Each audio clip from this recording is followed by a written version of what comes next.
podemos hacer eso.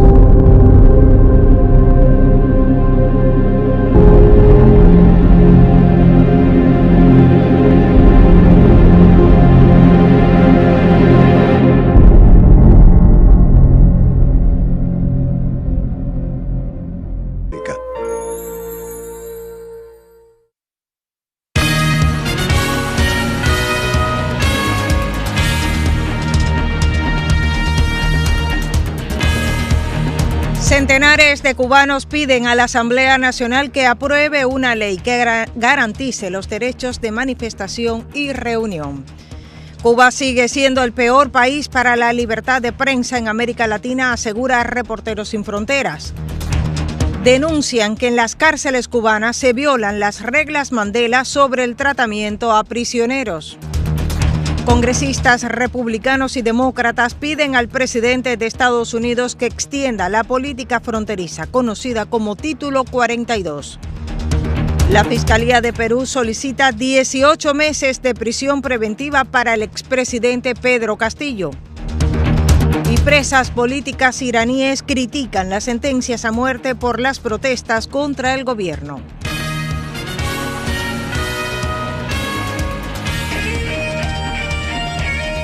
Radio Martí Noticias. Muy buenas tardes, bienvenidos a la información 12:01. Ya iniciamos este noticiero del mediodía de Radio Televisión Martí, como siempre, con informaciones de Cuba y del resto del mundo. Es miércoles, Ecuador de la semana laboral, 14 de diciembre de este año 2022, y hoy el equipo integrado por el ingeniero de sonidos Juan Pendaz. Nuestra productora Elena Rodríguez. En la sala de redacción se encuentra Ibe Pacheco, Yolanda Huerga y Alberto Müller, y en el micrófono Ariane González. Así que ya vamos a iniciar con noticias que nos llegan desde Cuba.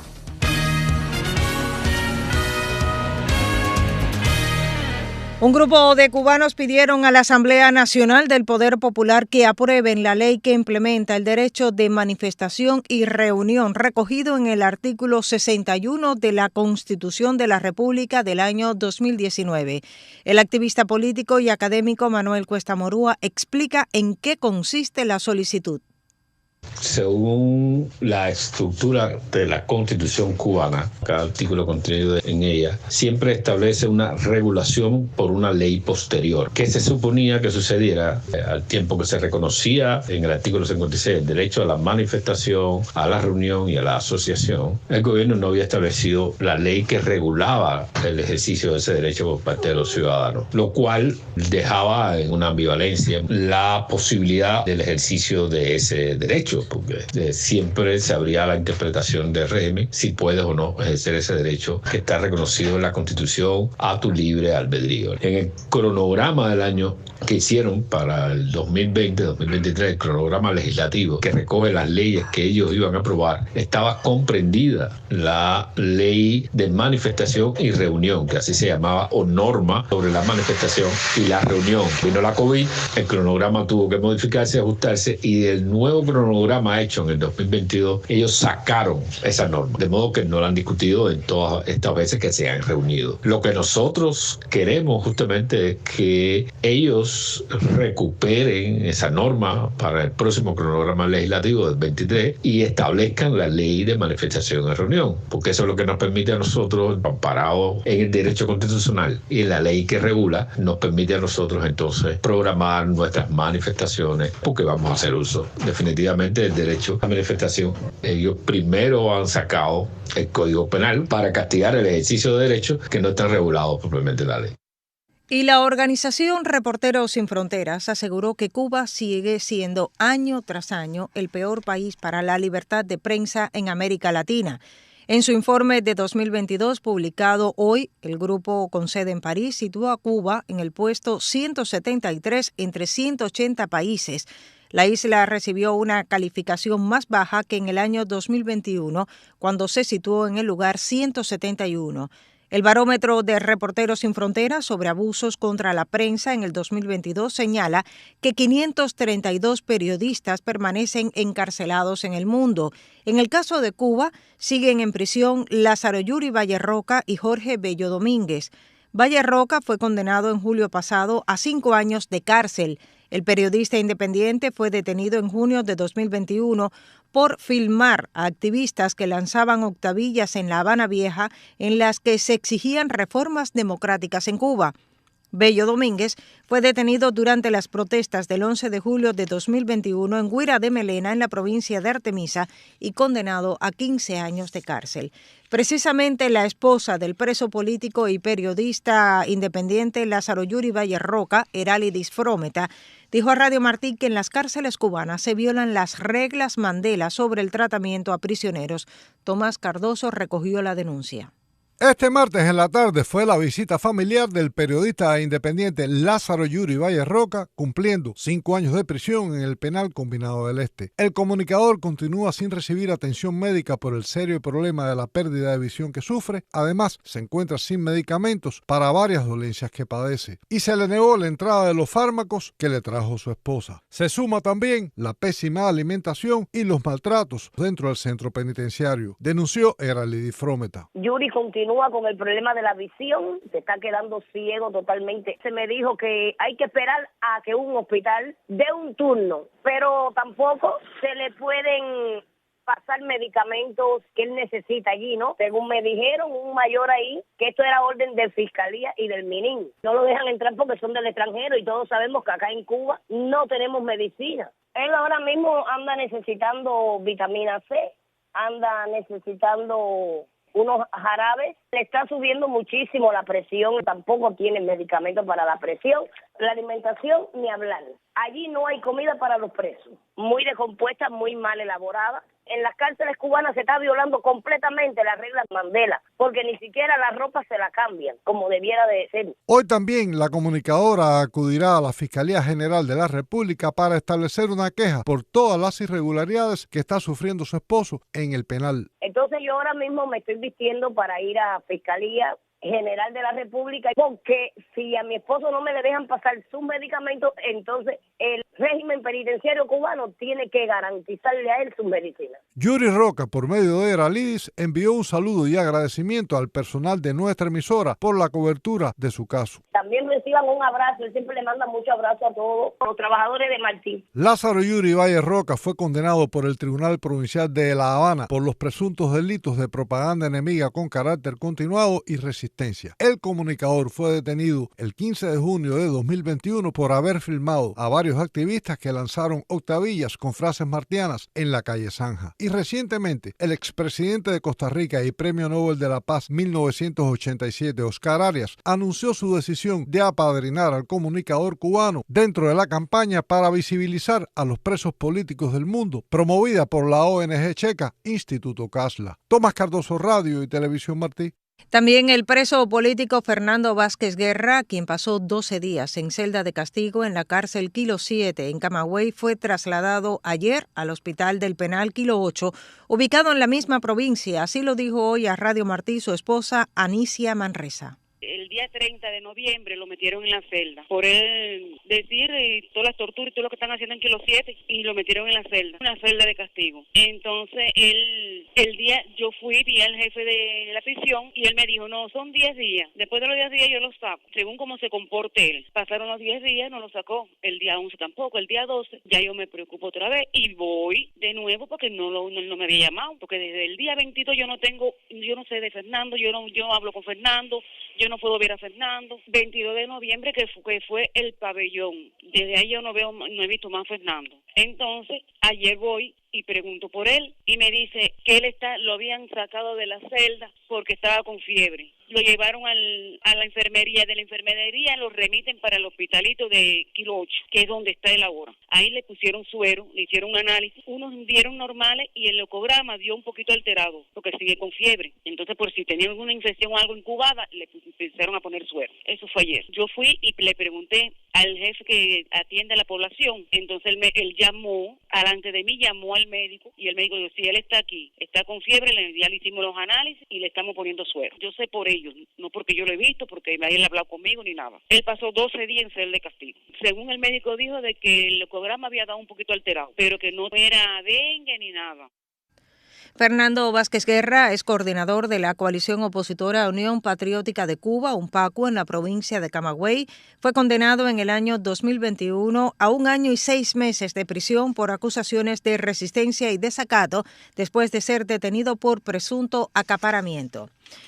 Y ayer martes se celebró en Bogotá, en Colombia, un foro a favor del sindicalismo libre en Cuba. Yolanda Huerga tiene los detalles.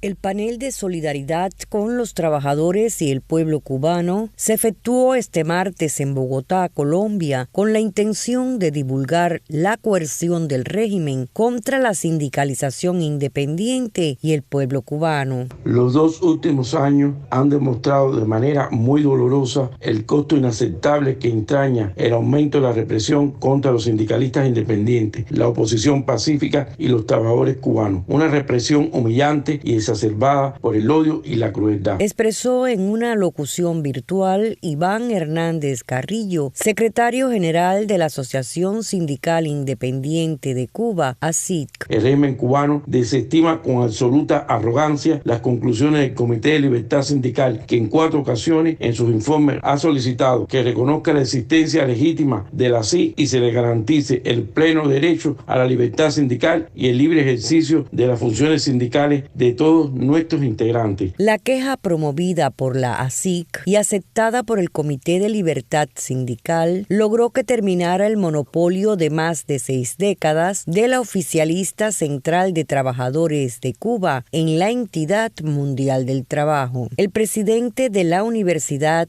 de los Trabajadores de América Latina, UTAL, Mariano Mena, reiteró en su discurso que los trabajadores cubanos cuentan con el apoyo de sus compañeros de América Latina. La libertad y la democracia son conceptos y términos que no se negocian. En consecuencia, la lucha por la que hoy estamos atravesando para que el pueblo y los trabajadores cubanos obtengan la libertad, obtengan la democracia, obtengan libertad sindical, es una lucha que no debemos aflojar. El evento forma parte de una tarea de concientización a trabajadores de la región y del mundo sobre la carencia de todo tipo de libertades sindicales en la isla, así como la persecución a los sindicalistas independientes y los despidos de empleados y obreros por razones políticas. Yolanda Huerga, Radio Televisión Martín.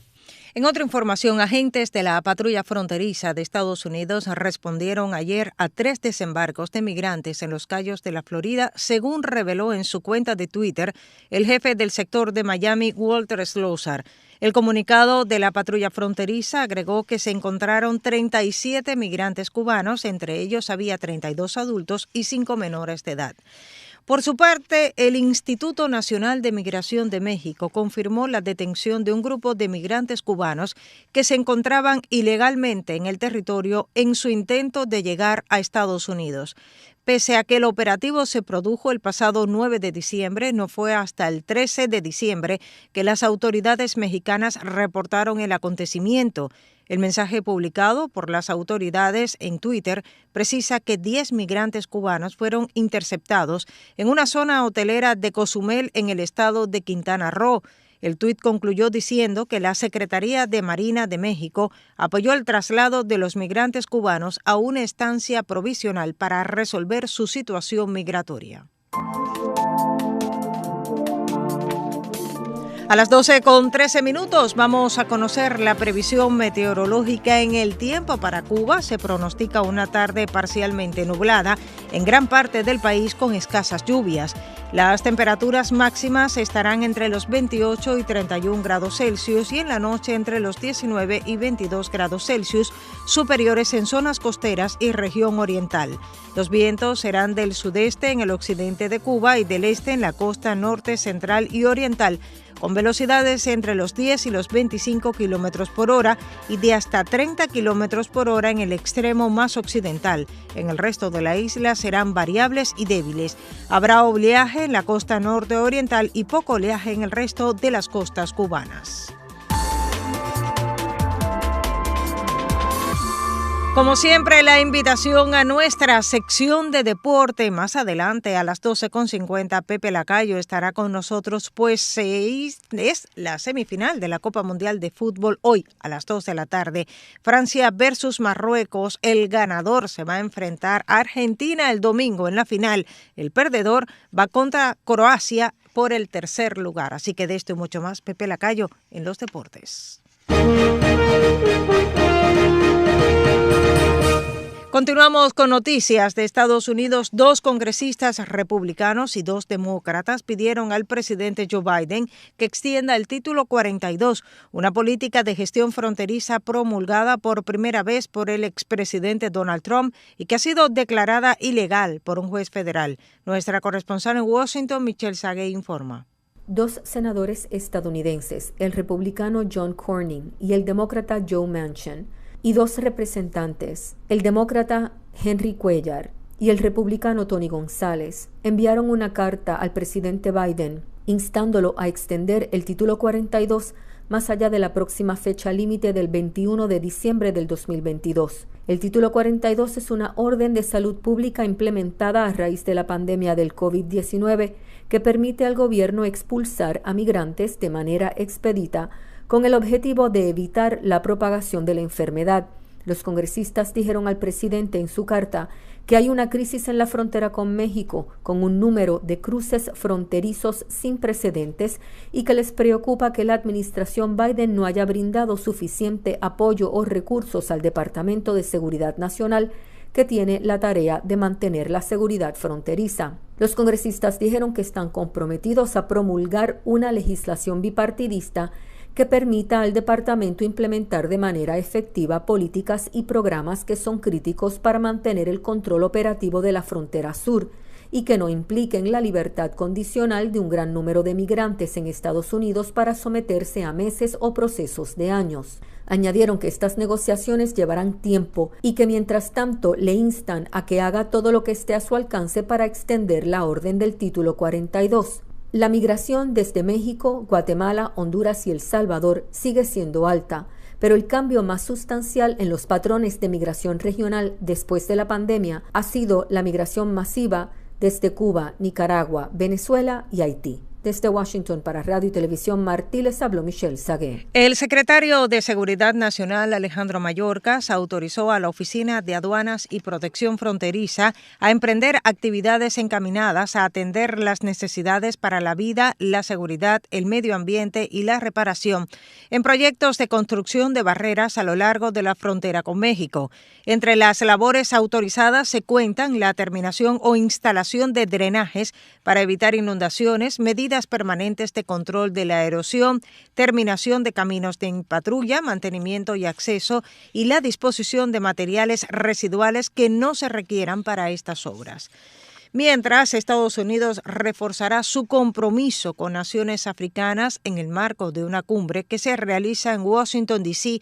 y que hoy escuchará al presidente Joe Biden en temas como democracia y sostenibilidad. El informe lo tiene Judith Martín Rodríguez. Hoy continúa la cumbre de Estados Unidos con líderes de África en una segunda jornada cuyo enfoque se centrará en aumentar el comercio y la inversión en ambas direcciones en el marco del Foro de Negocios de Estados Unidos y África. Este encuentro de 3 días, organizado por el presidente Biden, busca destacar el fortalecimiento de las alianzas entre Estados Unidos y las diferentes naciones africanas. El mandatario estadounidense se dirigirá hoy a los participantes de la cumbre y luego recibirá a los líderes en la Casa Blanca para conversaciones ampliadas. El martes las conversaciones giraron en torno al papel vital de la sociedad civil y la fortaleza de las comunidades de la diáspora africana en los Estados Unidos, y el secretario estadounidense de Estado, Antony Blinken, reconoció la necesidad de cooperar con los diferentes países que componen el continente. La estrategia de nuestra administración para la región se puede resumir en una palabra. Ya la escucharon esta noche. Asociación. Tiene sus raíces en el reconocimiento de que los Estados Unidos y las naciones africanas no pueden satisfacer ninguna de las necesidades y aspiraciones fundamentales de nuestro pueblo, y no podemos resolver ninguno de los grandes desafíos que enfrentamos si no trabajamos juntos. En tanto, y con una intensa jornada por delante, hoy se reunirán los directores ejecutivos y los líderes del sector privado de más de 300 empresas estadounidenses y africanas, con los jefes de delegación para catalizar la inversión en sectores críticos, incluida infraestructura sanitaria y la relacionada con la energía, la agroindustria y la digital. Y la agenda de hoy finalizará con una cena de gala en la Casa Blanca para 50 jefes de delegación y sus cónyuges. Judith Martín Rodríguez, Voz de América. Mientras el ejército de Estados Unidos inauguró hoy una unidad de sus fuerzas espaciales en Corea del Sur para ayudar a detectar el lanzamiento de misiles balísticos por parte del régimen norcoreano. Los detalles los tiene la agencia AFP. Estados Unidos lanza en Corea del Sur una unidad de su fuerza espacial para ayudar a detectar el lanzamiento de misiles balísticos de Corea del Norte. Según un comunicado de las fuerzas estadounidenses en el país asiático, la nueva unidad brindará detección y alerta de lanzamiento de misiles balísticos casi en tiempo real. Este equipo elevará la integración del personal espacial y sincronizará mejor los efectos de combate de las capacidades espaciales en las operaciones conjuntas y de coalición en el punto de vista coreano. Pyongyang ha realizado este año una oleada récord de pruebas armamentistas, incluyendo el disparo de su más reciente misil balístico intercontinental en noviembre. Estados Unidos tiene unos 28.500 soldados en Corea del Sur para ayudar a proteger al país de su vecino del norte. 12:20, noticias de América Latina. Hablemos de Perú. Un juez supremo ordenó que se mantenga detenido el expresidente Pedro Castillo, mientras el presidente de México, Andrés Manuel López Obrador, dijo que Pedro Castillo no debería haber sido destituido. Los detalles los tiene en este informe Jorge Orellana. Se debe respetar la voluntad del electorado peruano y Pedro Castillo no debería haber sido destituido como presidente del país suramericano, afirmó el presidente de México, Andrés Manuel López Obrador, al tratar nuevamente el tema de la crisis peruana con la prensa mexicana. Lo que plantea el convenio es que se debe respetar la voluntad del pueblo que lo eligió, reconocer que ganó democráticamente y que no se le puede destituir. López Obrador dijo también que seguirá considerando a Castillo como líder de Perú hasta que el asunto se resuelva legalmente. El juez supremo peruano Juan Carlos Chicley ordenó este miércoles que el expresidente Castillo se mantenga durante 48 horas más en detención preliminar mientras se realiza una audiencia de revisión del pedido de prisión preventiva durante 18 meses que presentó la Fiscalía contra el exgobernante. El expresidente Castillo reclamó por su parte a la Comisión Interamericana de Derechos Humanos que interceda por él, pues considera que las autoridades peruanas han vuelto a coartar su libertad. Estoy injusta y arbitrariamente detenido. No estoy por ladrón, por violador, ni corrupto, ni matón. Para Radio y Televisión Martí les informó Jorge Orellana. Mientras esta crisis política que atraviesa Perú genera incertidumbre entre los migrantes venezolanos que salieron del país huyendo de la crisis y se encuentran en esa nación. Los detalles los tiene la corresponsal de La Voz de América, Carolina Alcalde, desde Caracas.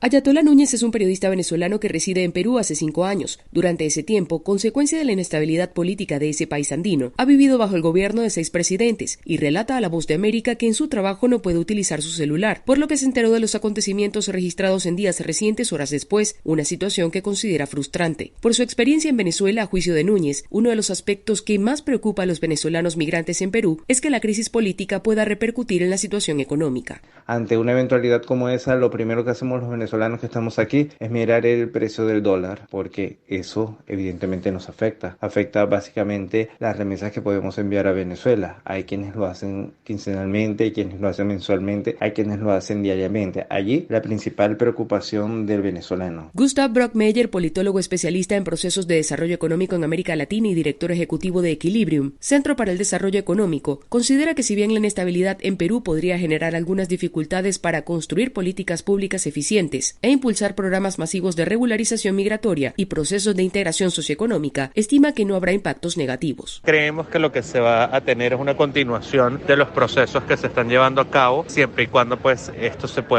permita producto de las capacidades técnicas de los actores involucrados en los ministerios pertinentes. De los poco más de 7 millones de venezolanos refugiados y migrantes en el mundo, según la más reciente actualización de la Plataforma de Coordinación Interagencial para Refugiados y Migrantes de Venezuela, más de 1.400.000 se encuentran en Perú, el país con más venezolanos después de Colombia. Carolina Alcalde, Voz de América, Caracas. En Nicaragua, las autoridades judiciales acusaron al obispo católico Rolando Álvarez, un conocido crítico del gobierno de Daniel Ortega, de los delitos de conspiración y propagación de noticias falsas y ordenaron su arresto domiciliario, así lo informó el martes en Managua.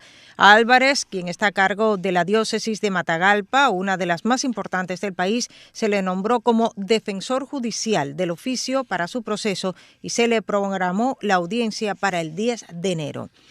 En Brasil, el presidente electo Luis Ignacio Lula da Silva concluyó el martes los trabajos del equipo de transición con unas duras críticas al mandatario Jair Bolsonaro, a quien calificó como un ser irracional e inhumano.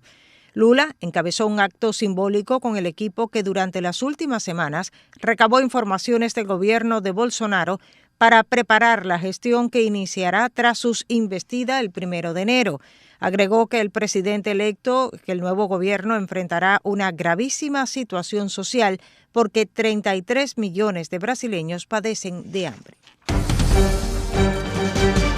A las 12:25 continuamos con noticias internacionales. 18 prisioneras políticas recluidas en la famosa prisión de Evin en Irán publicaron una carta expresando su preocupación por la emisión y ejecución de sentencias de muerte para las personas arrestadas durante las recientes protestas contra el gobierno. Radio Europa Libre reporta que la carta publicada el 12 de diciembre se refiere al fuerte aumento en el número de sentencias de muerte contra manifestantes desde que la joven Masha Amini murió en septiembre tras ser arrestada por usar incorrectamente el velo islámico. Los firmantes de la carta anunciaron que se sentarán en la oficina del director de la prisión para protestar contra las sentencias y pidieron al pueblo iraní que ocupe las calles coreando no a la ejecución. El Poder Judicial de Irán ya ejecutó a 2 manifestantes. En Ucrania, la conferencia internacional promete 1.000 millones de euros para ayudar a ese país. El informe lo tiene la agencia AFP. La comunidad internacional prometió el martes en París 1.000 millones de euros para que Ucrania pueda superar el inminente invierno boreal tras una serie de ataques rusos contra sus infraestructuras civiles. Representantes de 70 países y organizaciones buscaban neutralizar la estrategia desplegada desde octubre por parte de Rusia, con el propósito de hacer sufrir a la población y debilitar la resistencia. Estos ataques que apuntan a la población e infraestructura civil y que Rusia admite abiertamente que solo tienen como objetivo socavar la resistencia del pueblo ucraniano, constituyen crímenes de guerra, violan sin ninguna duda los principios fundamentales del derecho humanitario. Estos actos son intolerables y no quedarán impunes. El gobierno francés detalló que de los 1.000 millones, 415 millones de euros se destinarán a energía, 25 millones a agua, 38 millones a alimentación, 17 millones a salud, 22 millones a transportes y el resto está por determinar. La suma supera los 800 millones de euros que había pedido previamente el presidente ucraniano Volodymyr Zelensky. Al menos hasta el final de esta temporada de calefacción en Ucrania necesitamos apoyo de emergencia del sistema energético europeo. Esto es suministro eléctrico de países de la Unión Europea para Ucrania. El volumen es de hasta 2 gigawatts. Las promesas de ayuda llegan en un contexto energético difícil. Según el gobierno ucraniano, los bombardeos rusos han destruido entre el 40 y el 50% de la red de energía. El costo económico de la guerra también es inmenso. La economía ucraniana ya se contrajo un 33% por la invasión iniciada el 24 de febrero. Por esa razón, el Papa Francisco pidió hoy una Navidad humilde para este año en la que se reduzcan los gastos para donar el dinero ahorrado a la gente de Ucrania que sufre. Durante su audiencia semanal, Francisco pidió un gesto concreto de caridad con los ucranianos en la temporada de fiestas. Es bonito celebrar la Navidad y hacer fiestas, pero bajemos un poco el nivel de las compras navideñas. Tengamos una Navidad más humilde, con regalos más humildes. Enviemos lo que ahorremos al pueblo ucraniano que lo necesita, dijo el pontífice. El Papa se ha referido a menudo sobre la gente martirizada de Ucrania desde que Rusia invadió el país el 24 de febrero. El Vaticano ha organizado entregas humanitarias en los últimos meses con una campaña de recogida de ropa este mes para llevar prendas térmicas a los ucranianos que enfrentan el frío invernal con cortes de luz y calefacción.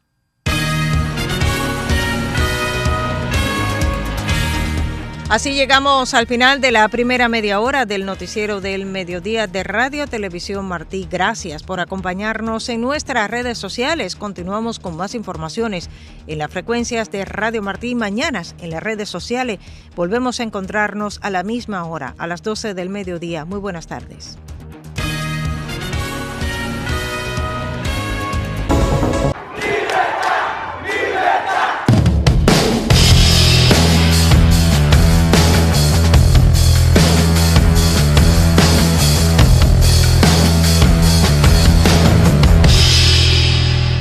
¿Quieres darle internet a tu familia en Cuba? Si tu respuesta es sí, para eso está Apretaste. Nuestra app es completamente gratis y te permite revisar la internet desde el correo Nauta, en tu casa, sin tener que ir a punto Wi-Fi. Una vez que instalas la app,